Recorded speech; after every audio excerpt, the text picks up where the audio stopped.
Remember when dinner had to stretch all the way to payday? 1. Creamed chipped beef on toast. A little dried beef could go surprisingly far once it disappeared into a skillet of warm white gravy. Milk and flour supplied most of the volume, while the salty beef gave the whole pan its unmistakable flavor. Then the gravy was spooned over ordinary toasted white bread, turning inexpensive pantry basics into a hot supper. Veterans remembered versions of chipped beef from military mess halls, where the dish acquired its famously unpolished nickname, SOS. After the war, similar creamed beef meals were familiar in civilian kitchens, especially when something filling had to be made without much meat. The toast mattered because it absorbed every bit of gravy and made a small serving seem considerably more substantial. There was no need for an expensive side dish when bread was already doing so much of the work. A family might see a full plate even though the cook knew how little actual beef had gone into it. That was the quiet genius of meals like this. Flavor came from the costly ingredient, while cheaper ingredients did the feeding. 2. American goulash. This was not the Hungarian stew of beef chunks and paprika that the name might suggest elsewhere. In many American homes, goulash meant elbow macaroni, ground beef, onions, and canned tomatoes cooked together in one large pot. The reasoning was simple. Inexpensive macaroni could fill the pot without requiring much more meat. A pound of ground beef could provide flavor throughout the dish, instead of being divided into a few individual portions. Canned tomatoes or tomato sauce supplied moisture and color, while onions helped make the kitchen smell as though something substantial was cooking. Parents could put a large bowl on the table and let hungry children take generous servings without counting pieces of meat. Similar dishes carried different regional names, including American chop suey and slumgullion, so memories of the exact recipe vary. Some versions were soupy, others thick, and families added whatever seasonings or pantry ingredients they normally kept. The important part was the arithmetic. A modest amount of beef had become enough supper for a crowded table. 3. Fried bologna sandwiches. When there was not enough money for better cuts of meat, bologna could still put something hot between two slices of bread. A slice dropped into a skillet would brown at the edges and swell dramatically in the center as it heated. Many cooks cut a slit or small cuts in the bologna so it would lie flatter against the hot pan. That simple frying step transformed the same inexpensive cold cut children might have carried in a lunchbox. The browned surface smelled richer, and the warm meat seemed more like supper than another cold sandwich. White sandwich bread was usually enough, perhaps with yellow mustard, ketchup, or whatever condiment the family preferred. There was no need for lettuce, artisan bread, or a pile of toppings to make the sandwich recognizable. It was especially familiar in working-class households in parts of the Midwest and South, though bologna itself was common far beyond them. For a child at the table, the meal could feel like a treat, even when the adult at the stove knew it was a budget decision. 4. Tuna noodle casserole. A bubbling casserole had a useful talent. It could make a handful of inexpensive ingredients look like an abundant family dinner. Egg noodles provided the bulk, and canned tuna supplied enough protein and flavor to appear throughout the dish. Condensed cream soup made the sauce easy, fitting perfectly with the convenience cooking that became increasingly visible in post-war kitchens. Instead of preparing a sauce from scratch, a homemaker could open a can and have the casserole assembled quickly. Some families added peas, while others scattered crushed potato chips, crackers, or breadcrumbs over the top. Those small variations became family signatures, the kind children later remembered as the only correct way to make tuna casserole. The casserole also fit meatless meals, including Friday suppers in many Catholic households during years when Friday abstinence was widely observed. Most importantly, for a tight budget, 1 can of tuna did not have to look like 1 can of tuna once mixed through a dish of noodles. A Pyrex or metal baking dish could arrive at the table full, hot, and capable of feeding several people. 5. Porcupine meatballs. Children could remember the name before they understood the thrift behind the recipe. The little grains of rice sticking out of the cooked meatballs made them resemble tiny porcupines. Rice was not merely decorative. Mixing it with ground beef helped increase the number and size of the portions. Instead of placing a large, solid serving of beef on every plate, the cook could distribute that meat through many rice-filled meatballs. They were often simmered in a simple tomato sauce or condensed tomato soup until the rice became tender. As the meatballs cooked, the rice expanded, making the economical trick even more effective. The finished plate still gave children something that looked unmistakably like meat at the center of dinner. That mattered in households where serving a recognizable main dish could make a modest meal feel less like sacrifice. Recipes differed from kitchen to kitchen, but the principle was classic thrift cooking. Stretch the expensive ingredient without losing its presence. 6. Macaroni and tomatoes. Some suppers did not pretend to be anything more than inexpensive food made filling. Elbow macaroni and canned tomatoes could wait in a pantry until the week when fresh ingredients or meat were difficult to afford. Cooked together, they produced a simple bowl of starch and tomato that required very little else. In some Southern and Appalachian households, a spoonful of saved bacon grease added richness and a familiar smoky flavor. That grease itself represented another old kitchen habit. Useful flavor was not thrown away after breakfast. Macaroni and tomatoes had roots in older thrift cooking and remained familiar in many families well beyond the Depression years.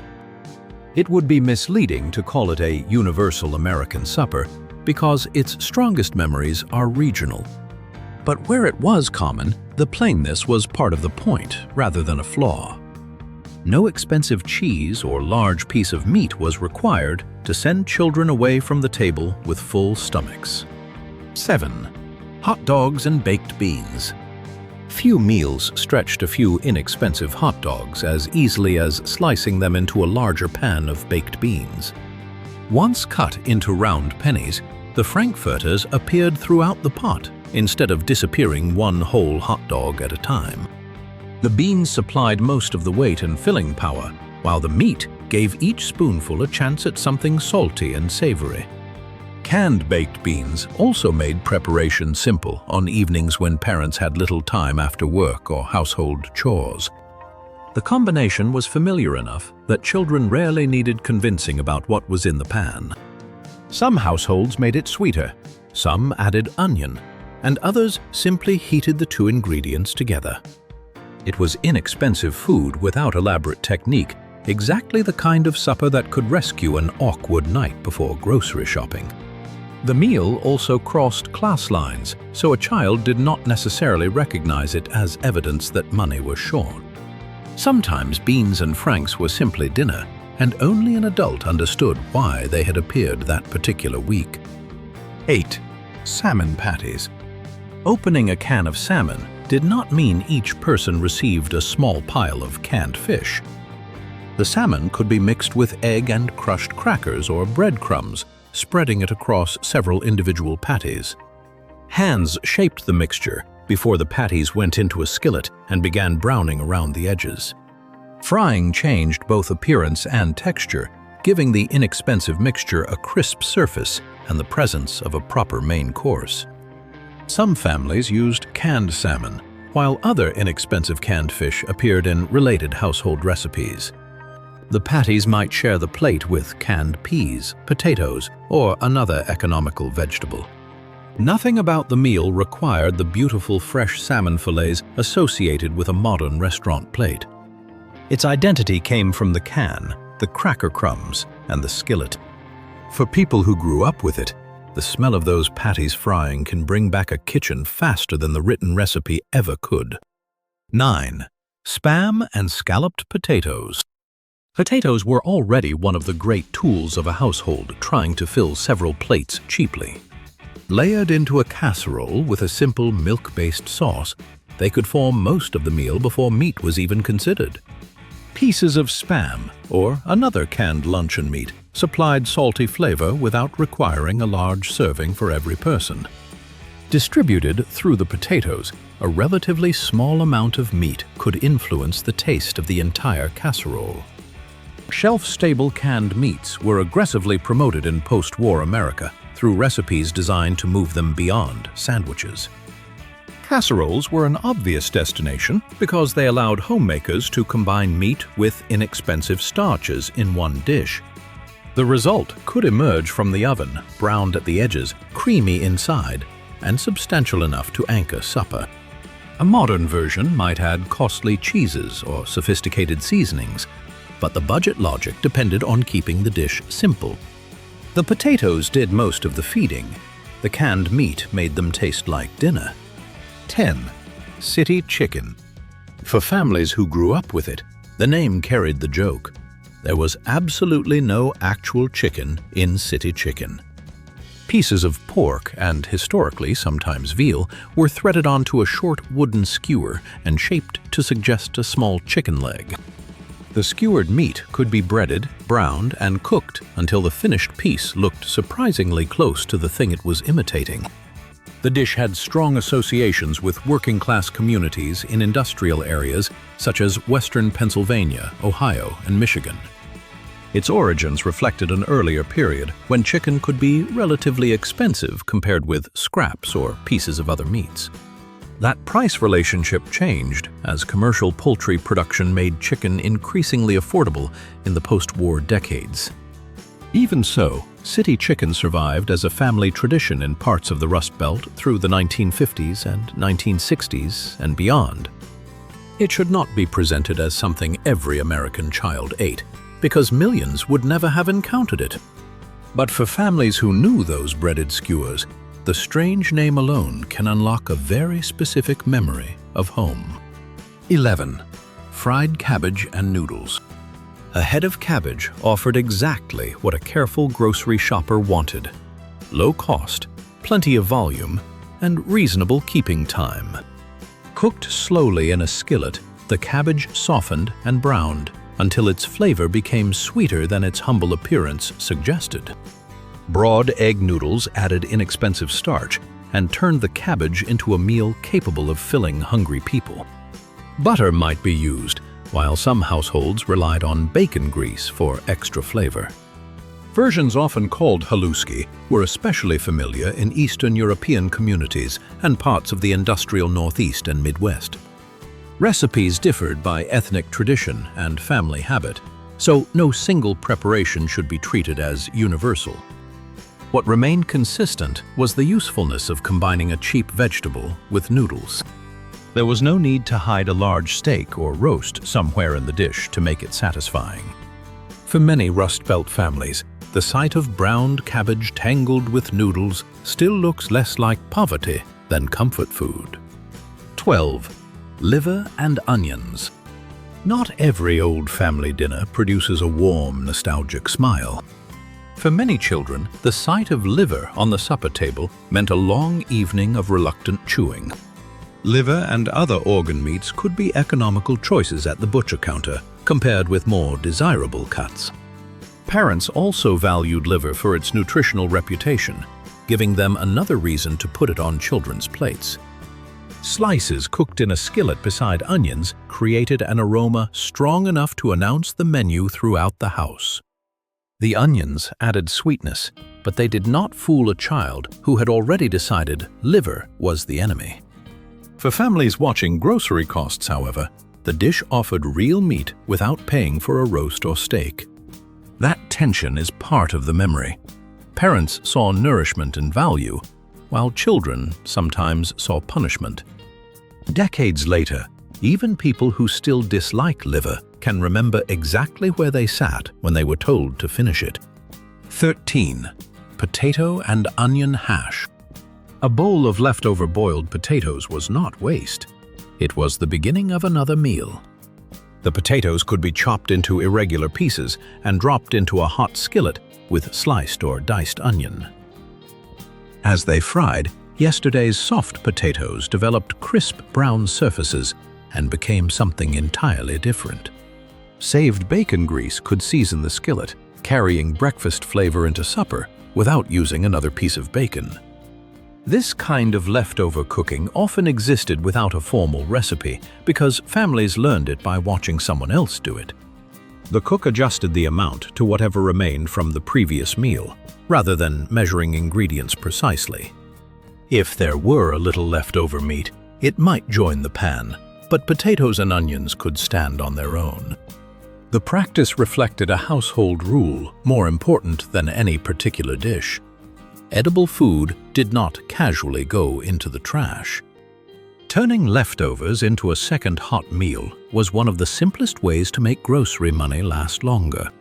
14. Tomato soup and grilled cheese. A red bowl of tomato soup beside a browned cheese sandwich became one of the most recognizable, inexpensive American meals. Condensed soup required little more than opening the can and adding the liquid called for at home.